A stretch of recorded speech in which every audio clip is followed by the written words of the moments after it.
Pues querida Trinidad, gracias por permitirnos este momento de encuentro, por permitir que hagamos un alto y presentarnos tal así como somos, con nuestras alegrías, nuestras heridas y todo aquello que nos inquieta.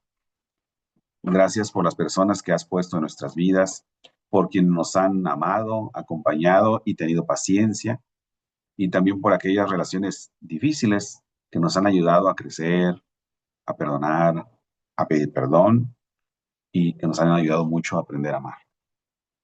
Ayúdanos a escuchar hoy tu palabra para que Jesús sea nuestro guía. Espíritu Santo, fuente de luz, ilumínanos. Pues para nuestra oración de hoy nos ayudará la lectura del Evangelio de Mateo 19 del 3 al 12. En aquel tiempo se acercaron a Jesús unos fariseos y para ponerle una trampa le preguntaron, ¿le está permitido al hombre divorciarse de su esposa por cualquier motivo? Jesús le respondió, ¿no han leído que el Creador, desde un principio, los hizo hombre y mujer? Y dijo, por eso el hombre dejará a su padre y a su madre para unirse a su mujer, y serán los dos una sola cosa. De modo que ya no son dos, sino una sola cosa. Así pues, lo que Dios ha unido, que no lo separe el hombre. Pero ellos replicaron, entonces, ¿por qué ordenó Moisés que el esposo le diera a la mujer un acta de separación cuando se divorcia de ella? Jesús les contestó, por la dureza de su corazón. Moisés les permitió divorciarse de sus esposas, pero al principio no fue así. Y yo les declaro que quien quiera que se divorcie de su esposa, salvo el caso de que viva en unión ilegítima y se case con otra, comete adulterio. Y el que se case con la divorciada, también comete adulterio. Entonces le dijeron sus discípulos, si esa es la situación del hombre con respecto a su mujer, no conviene casarse. Pero Jesús les dijo, no todos comprenden esa enseñanza, sino solo aquellos a quienes se les ha concedido. Pues hay hombres que desde su nacimiento son incapaces para el matrimonio. Otros han sido mutilados por los hombres y hay otros que han renunciado al matrimonio por el reino de los cielos. Que lo comprenda aquel que pueda comprenderlo. Palabra del Señor. Bueno, pues hoy la palabra yo lo veía como una clara invitación a entender que el amor verdadero requiere compromiso, respeto y fidelidad. Y también pues nos invita a amar de corazón, valorar a los demás y construir relaciones con base en el respeto y la entrega. Y cuando comenzaba mi oración, leía en la palabra de Mateo que habla de unos fariseos que se acercan a Jesús con una pregunta, pero no parece que estén buscando realmente una respuesta. Quieren ponerlo a prueba, con trampas, como acostumbraban. Y me hace pensar que también nosotros podemos acercarnos muchas veces a Dios de esa manera, no buscando respuestas, sino soluciones mágicas a nuestros problemas. Yo recuerdo que antes, cuando estaba como en la prepa, la secundaria, en mi casa pues había algunos problemitas. Y me acuerdo que yo me acercaba a veces al templo a intentar rezar, pero ahora entendía que era más bien como a reclamar el por qué pasaban tantas cosas en mi familia. Pero nunca me quedaba a recibir respuestas. Pues no conocía yo a Jesús, ni sabía cómo ni comunicarme con él. Y pues mucho menos me daba como para preguntarle, Señor, ¿hasta dónde tengo que perdonar? ¿O por qué tendría que perdonar? Pues no conocía yo su palabra. Pero ahora entiendo que en mí ya había una necesidad de respuestas. Tal vez no las que yo quería escuchar, pero ya tenía esa sensación de querer conocer un amor diferente. O sea, eso ya estaba sembrado ahí. Y Jesús hoy en esta lectura me hace recordar su proyecto original. Me lleva a una mirada más allá de lo que puedo ver. Me lleva al principio. Hoy nos recuerda su proyecto original, la alianza, la unidad, el don, la entrega. Es como si Jesús nos dijera, no te quedes solamente preguntando qué está permitido o qué está prohibido. Pregúntate qué soñó Dios desde el principio para tu corazón, para tu vida. ¿Qué estoy haciendo con mi capacidad de amar? porque todos nosotros hemos nacido con una necesidad profunda de amar y de ser amados. Lo vemos desde pequeños. Un niño necesita sentirse amado, escuchado, abrazado. Y ya después vamos creciendo y nuestras necesidades cambian, pero en el fondo seguimos buscando lo mismo. Alguien que nos diga con su presencia, tu vida importa. Pero yo entendía que amar no siempre es fácil. Y muchas veces descubrimos que una relación no se rompe de repente. Se va deteriorando poco a poco. Una palabra que no cuidé, detalles de amor que fui olvidando, una conversación que ahí fui posponiendo, o los resentimientos que decido guardar y que poco a poco eso, eso que guardo va haciendo separación. Y ahí es cuando todo lo comenzamos a ver con otros ojos. ¿A poco no les ha pasado que alguien nos pregunta, ¿estás enojado? Y respondemos, no. Y luego te dicen, ¿seguro? Y el otro que no. Hasta que ya con una tercera pregunta de lo mismo te prendes como chispa. ¿Nos pasa? Sí. Tenemos mucha capacidad para justificar lo que llevamos dentro. Decimos, yo no soy orgulloso, simplemente tengo dignidad. Yo no soy rencoroso, simplemente tengo buena memoria. Yo no estoy distante, simplemente necesito mi espacio.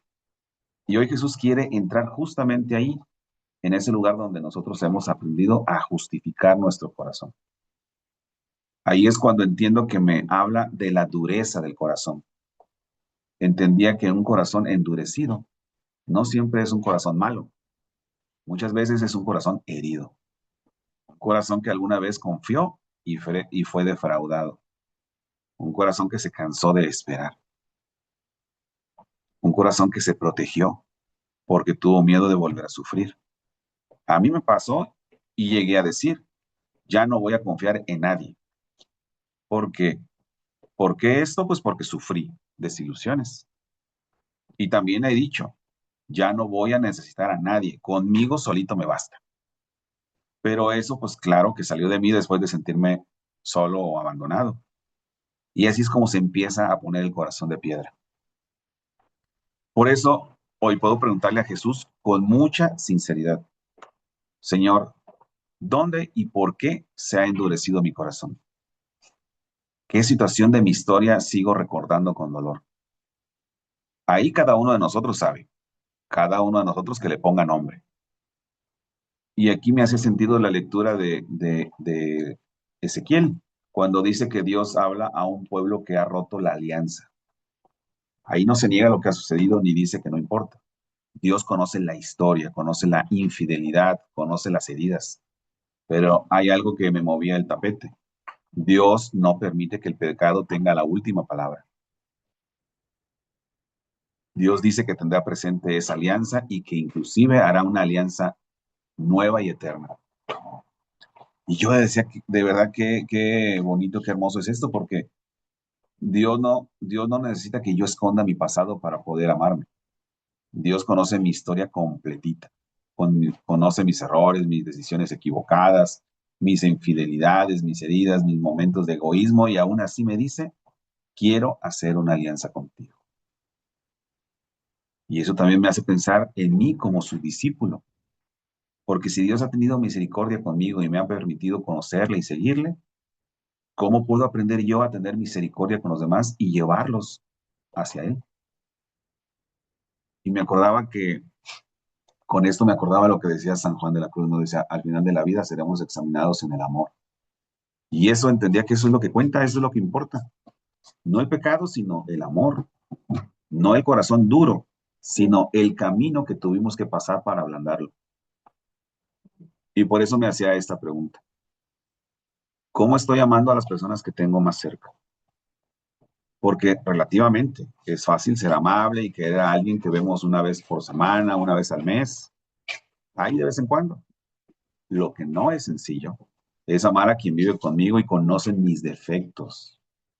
Lo difícil es tener paciencia con quien repite siempre lo mismo. Lo difícil es escuchar cuando estoy cansado. Lo difícil es pedir perdón cuando estoy convencido de que el otro también tuvo la culpa. Y a veces el matrimonio puede ser el primer reto. el primer lugar donde Dios me permite practicar el amor también. Ahí es donde el amor se hace sacramento. Pero, ¿qué tal cuando decimos, a ver, Señor, pues ya cambia a mi esposo? No, cambia a mi esposa. Cambia ya a mi hijo. Mira, cambia a mi jefe. O cambia a mi comunidad. Ya no los aguanto. Y Jesús con una sonrisa me dice, claro que sí, pero vamos a empezar por ti.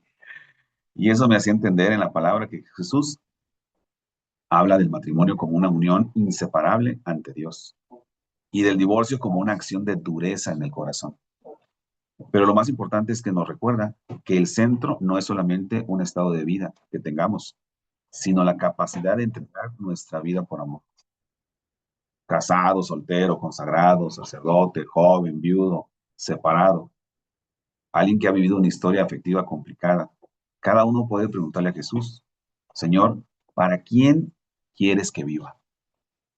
Y eso es un don, es el don de la unidad, un don que se vive en la fidelidad, un don que no acepta la trampa, que no vive solamente buscando recibir amor, atención, reconocimiento y comprensión, sino que aprende a desarmarse por el otro.